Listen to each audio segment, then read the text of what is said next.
দৈনন্দিন জীবন থেকে রাষ্ট্র পরিচালনা অপরিহার্য হয়ে উঠছে কৃত্রিম বুদ্ধিমত্তা নির্ভর প্রযুক্তির ব্যবহার। তাই নিরাপত্তা, অর্থনীতি ও জলবায়ুর পর এআই অ্যাকশন সামিট 2025-এর দিকে নজর ছিল বিশ্বের। প্যারিসে ফ্রান্স ও ভারতের যৌথ উদ্যোগে আয়োজিত দুদিনের এই সম্মেলনে অংশ নিয়েছেন টেক জায়ান্ট, নামিদামি প্রযুক্তি প্রতিষ্ঠানের প্রধান নির্বাহী সহ অন্তত 100 দেশের রাষ্ট্রপ্রধান।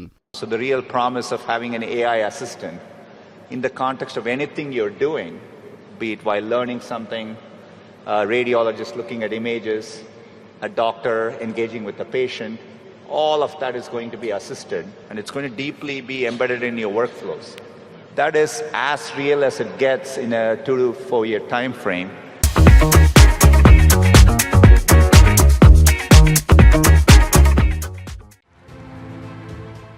কৃত্রিম বুদ্ধিমত্তার ব্যবহার নিয়ে এবারের সামিটে সবচেয়ে আলোচিত প্রশ্নের একটি, কিভাবে বন্ধ হবে এর অপব্যবহার।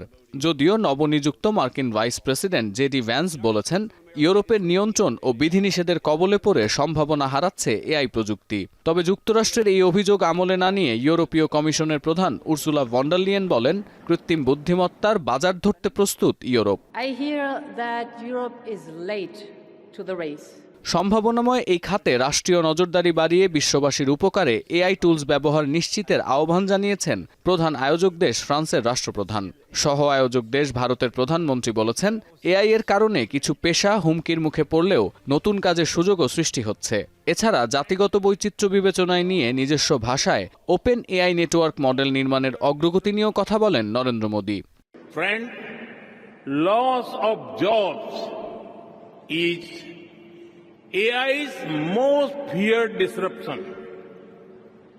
But history has shown that work does not disappear due to technology. Its nature changes and new types of jobs are created.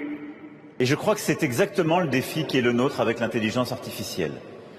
C'est-à-dire embrasser des transformations technologiques formidables, réussir à maîtriser par des capacités de calcul nouvelles, des avancées profondes.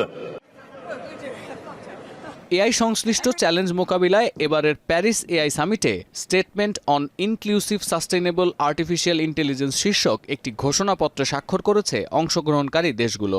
যদিও এ তালিকায় নেই যুক্তরাষ্ট্র ও Britain. ফরাসি পররাষ্ট্রমন্ত্রীর দাবি, নিজেদের স্বার্থ রক্ষায় বিশ্ব নেতাদের আহ্বান উপেক্ষা করেছে যুক্তরাষ্ট্র। সতীর্থ কর্মকার, এখন বিশ্ব।